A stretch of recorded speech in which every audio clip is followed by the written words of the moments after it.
네, 반갑습니다. 도드튜브입니다. 도드튜브 구독자님들 행복한 하루 시작하셨나요? 어제부터 비가 상당히 많이 내리고 있죠? 오늘 아침도 굵은 빗방울이 떨어지고 있는데요. 날씨가 흐려 자칫 우울해질 수 있는 하루지만 마음만은 화창하게 시작하는 하루 되시길 바랍니다. 오늘 전해드릴 소식은 현대자동차가 최근 16년 만에 미국 엘라바마 공장에서 누적 생산 500만 대를 달성하였다고 하는데요. 500만 번째 생산된 차량의 주인공은 바로 현대의 소형 픽업트럭 산타크루즈였다고 합니다. 현대자동차로서도 산타크루즈는 미국 시장 대형 픽업트럭 시장을 피한 틈새 시장으로 소형 픽업트럭 시장을 겨냥하고 야심차게 내놓은 모델인 만큼 최근까지 1,700대가량만 생산한 산타크루즈를 500만 번째 주인공으로 낙점한 점도 의미가 남다르다 할 수 있겠죠. 2005년부터 미국 엘라바마 공장에서 가장 많이 생산된 현대자동차는 단연코 소나타로 256만 대가량의 판매고를 올렸다고 합니다. 사실 소나타는 현재 국내에서 고전을 면치 못하고 있죠. 한때는 준준형 세단의 최강자로 군림하던 소나타가 이젠 경쟁 차종인 K5와의 격차는 상당한 차이로 벌어지고 있고 소나타 탄생 이래 가장 저조한 판매량을 보이고 있는 만큼 위기의 시절을 보내고 있는 게 사실입니다. 그러다 보니 국내에서 순서상 소나타 페이스 리프트를 건너뛰고 풀체인지로 바로 가는 결정을 단행한다는 소식까지 들리고 있는데요.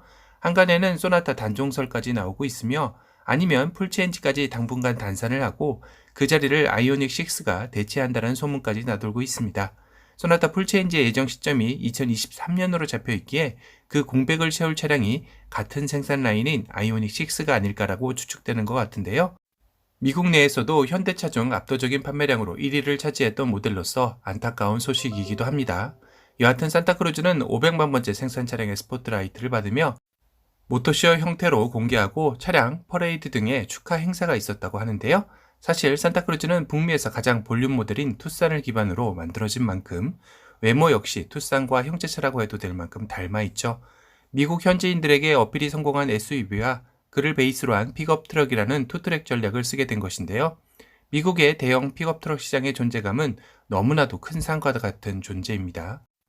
그러하다 보니 투싼을 닮은 산타크루즈이지만 픽업 트럭만의 우람함과 강인한 인상 플러스 전장면에서도 4970mm로 같은 식구인 준대형 SUV 팰리세이드의 4980mm에 10mm 정도의 차이를 가지고 있으며 휠 베이스는 3004mm로 오히려 팰리세이드 2900mm보다도 104mm나 길기에 비율적으로 상당히 이쁜 SUV가 탄생하면 어떨까 하는 희망사항이 반영된 상상도가 최근 러시아 매체를 통해 공개가 되었습니다. 어떠신가요? 전면과 측면의 모습은 꽤나 인상적인데요. C필러 쪽은 팰리세이드의 느낌이 많이 나는 모습이죠. 하지만 전체적인 느낌은 팰리세이드보다 더 미끈하게 빠진 전면의 모습과 엄청난 휠 베이스로 비율이 정말 갖고 싶은 SUV 리스트에 하나쯤 올리고 싶은 충동이 느껴지는 모델 같기도 한데요. 픽업 트럭의 SUV의 모습을 갖추어서 그런지 더욱더 와일드하고 오프로드형 SUV의 모습이 잘 느껴지는 것 같습니다. 리어의 모습인데요. 리어는 산타크루즈 현 테일램프의 모습에 중앙을 이은 일직선의 모습을 보여주고 있는데요. 뭔가 박시한 느낌과 일직선의 테일램프가 안정적인 후면의 모습을 완성해냈습니다. 산타크루즈를 출고해 하드탑을 씌워도 이런 비슷한 느낌이지 않을까 싶기도 한데요. 또한 투싼의 롱바디 모델이 나온다면 비슷한 이미지일 것 같기도 하네요. 7인승 모델로 투싼 롱바디가 나와도 좋을 것 같다는 생각이 드는데요. 이렇게 산타크루즈 SUV가 나와도 나쁘지 않을 것 같습니다. 사실 이건 상상도일 뿐이지 실제 양산될 리 없는 차이기도 하죠. 현대 내에서도 준대형 SUV는 팰리세이드가 차지하고 있고 닮은 투싼 역시 준준형 SUV 시장에서 활약을 펼치고 있기에 거의 가능성은 제로라고 봐야 할 것입니다. 하지만 기존 픽업트럭에서 볼 수 없었던 세련된 외관의 모습과 픽업 트럭의 상징인 바디온 프레임이 아닌 모노코크 바디를 사용해 승차감 역시 기존의 픽업 트럭에서는 경험하지 못한 안락함을 제공하는 등 틈새 시장을 제대로 노리고 나왔기에 현지에서의 반응도 뜨겁다고 합니다. 지난 6월 사전 계약 대수가 1만 5천 대로 집계가 되면서 산타크루즈 한 해 생산 캐파가 3만 대인 것을 감안하면 사전 계약에만 절반 이상의 계약이 성사된 것인데요. 본격적인 판매량 수치는 8월부터 시작하기에 조금 더 지켜봐야 할 것 같습니다. 하지만 현대의 산타크루즈가 마냥 웃고 있을 수만은 없는데요. 그건 바로 미국 픽업 트럭 시장의 절대지존 포드사가 신형 픽업 트럭인 매버릭을 선보인 것입니다. 포드사 하면 픽업 트럭이 떠오를 만큼 미국 본토에서 엄청난 영향력을 보이는 회사에다 새로 선보인 신형 픽업 트럭 매버릭 역시 소형 픽업 트럭 시장을 노리고 나온 것이기에 산타크루즈로서는 긴장을 할 수밖에 없는 상황이 되어버린 거죠.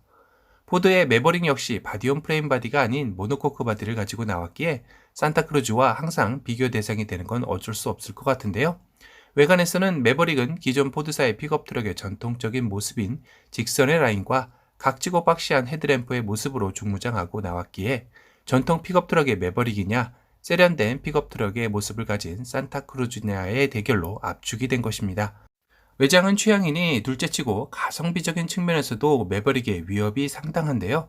우선 매버릭은 기본 하이브리드 시스템이 탑재되어 복합 연비가 무려 15.7km에 달합니다. 하지만 산타크루즈는 가솔린 연비가 9.8km로 비교 대상이 안 될 만큼 떨어지죠. 거기다 가격대 역시 산타크루즈의 시작가는 25,175달러로 하나로 약 2,900만원가량이지만 매버릭의 시작가는 21,490달러로 하나로 약 2,500만원으로 훨씬 더 저렴합니다.